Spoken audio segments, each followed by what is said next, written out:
Hey guys, Go with the Comment 23 back again with another video, and this is going to be part 2 of my video game collection video series.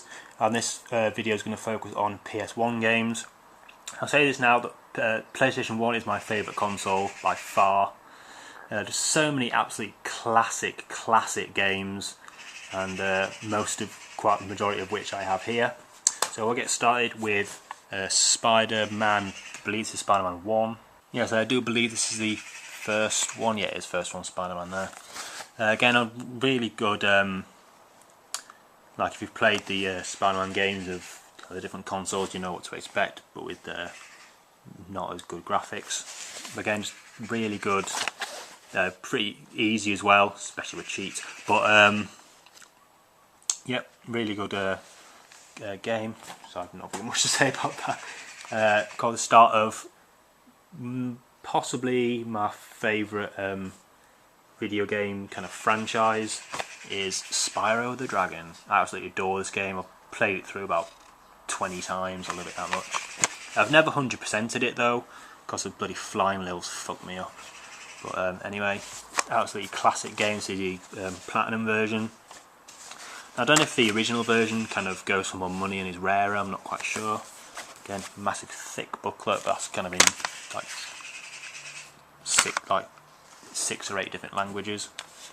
The game, I still remember PS1 games with the completely black data side, really good. Again, just classic platformers. Absolutely love this game, Spyro the Dragon. That's the first one.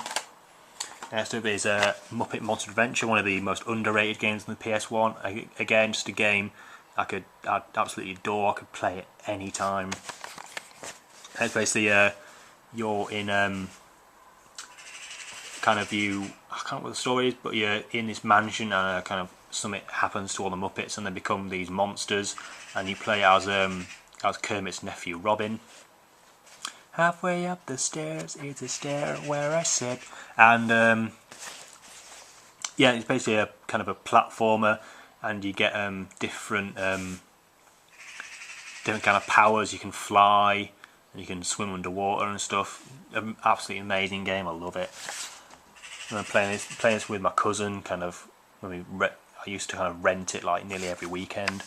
I remember playing it with my cousin. Again, really good game. Very underrated in my opinion. Next up is Rugrats Search for Reptar. Another one of those kind of not. I mean, it is well known, but it's not on everyone's kind of lists of really good PS1 games, but I really like it. Kind of really creepy in some parts. My favourite was definitely the mini golf, though. I actually loved that. Remember once when I got a hole in one on like a really hard course. I was like on a high for like a week. That was when I was like 12 or 13. But again, really one underrated PS1 game. The case is a bit battered, but actual artwork on the disc there. Now I think there was a couple of other Rugrats games as well, but I don't own those. So I think there was one in Paris, I think, based on the film. Next up is Spyro 2, Gateway to Glimmer. In the US, this is called Riptos Rage or Riptos Revenge or something. I think. I'm pretty sure anyway. Yeah, I think so. But it's called something different in America anyway. It's like the first game, but with kind of more levels. You can kind of different. Yeah, basically kind of different levels, and there's like kind of. It's more kind of story based than the first one is. The first one was just kind of like level after level. You just complete the level and stuff. But this kind of. It's also the first Spyro game where we kind of we have to earn orbs by doing these kind of these not contests, but these tasks. Most of which were like impossibly hard. But again, really good game. So I'm babbling a bit. But anyway, yeah, Spyro 2. Next up is Gex 3D Enter the Gecko. Now this is the first PS1. No, it isn't the second PS1 Gecko game. So I think Gex, the first one, or Gex was on PS1, I do believe. I'm not 100% sure. Anyway, I want another classic game. I remember watching my cousins play this kind of years and years ago, and I was kind of really liked it, but I never owned it. I've had this for a few years now. Again, I don't really play that many games, let alone kind of on the PS1, but I don't play PS1 that much anymore. I have a PS2 down there that my brother doesn't use, so I kind of used it for a bit. And again, really good 3D platformer, really funny as well. With Leslie Phillips as a Gex. Another really good, just simple platformer game. I really like it. And the sequel, Gex Deep Cover Gecko. Now this is some bits are creepy in this, like with the kind of the Egyptian levels with those kind of chomping faces that come out of the wall. It's really weird. How's this one? You literally cannot watch any of the cutscenes because it just kind of skips all over the frigging place. Again, a good game. That's the one with Danny John Jules as a Gex. Again, all these Gex games, the voice for Gex is different in America. But, yeah, another really good game, but really kind of creepy in some parts. Next up, talking of creepy games, we have Medieval 2. Again, these aren't in any order, as I picked up the sequel before I did the first game. Okay, another, I say, creepy kind of game. This is now the first one was really good, and this one had you had different different powers, and yeah, something like you had like different heads, and like each head had a different power. That was really kind of, again, really kind of creepy game in some parts. And some more disc artwork. That's Medieval 2. And that's the third Spyro game, Spyro the Dragon. It's probably my favourite one. Just all the levels are just great, and there's the of course the skateboarding bit. Absolutely love Spyro games. Something about them. It's just charming and just really nice. So that's Spyro the Dragon. And when I used to play this with my cousin, he used to hog it quite a bit, which I got kind of annoyed at. But anyway, don't want my life story. And no artwork on the disc. That's with all the platinum versions don't have artwork on them. Again, probably my favourite Spyro game. It's just when you play as different characters. That's really good. Next up is another underrated game, Toy Story 2. I remember playing this a lot when I was a kid. I think it's another one of those games that I used to kind of rent every weekend. And again, just great kind of platform. It's quite hard in some parts.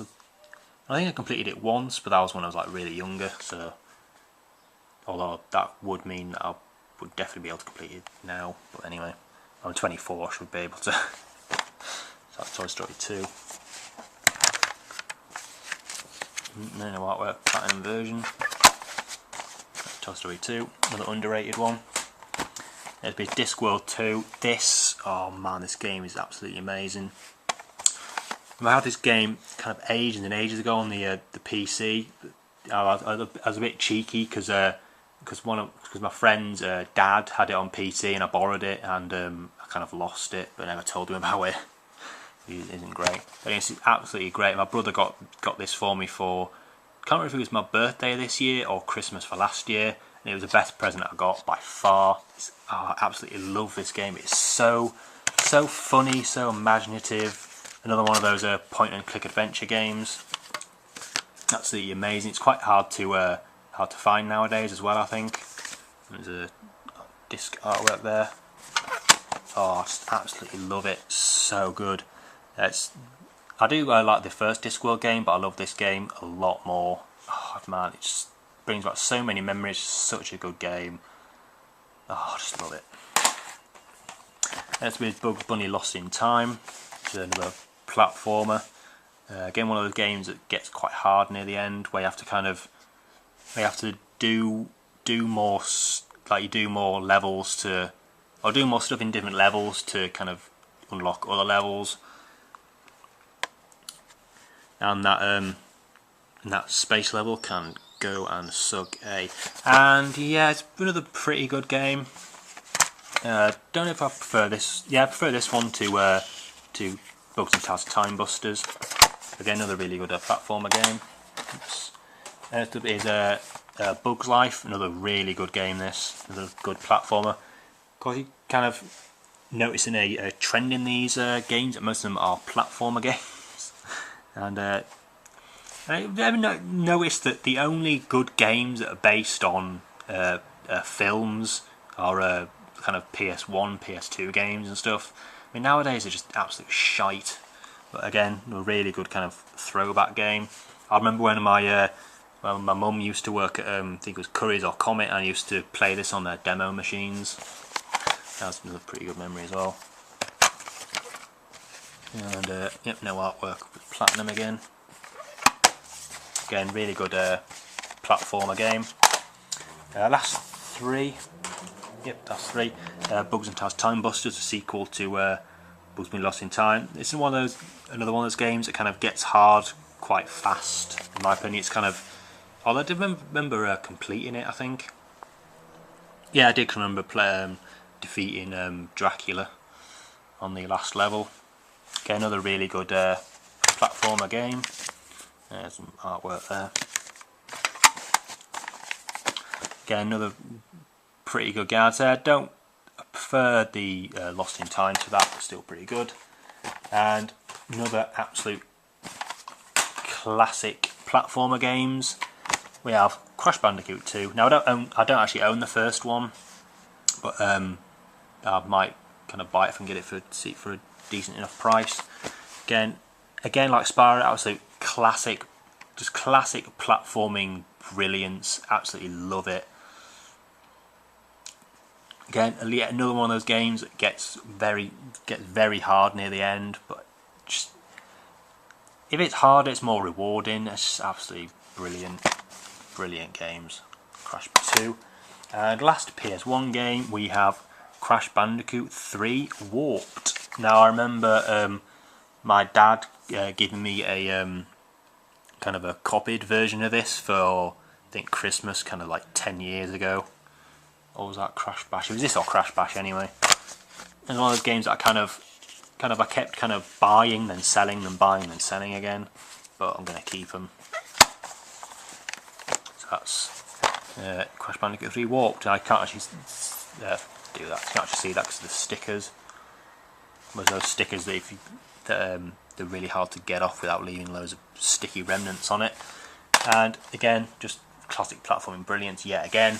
And that's it for my PS1 games. This has been part 2 of my video game collection.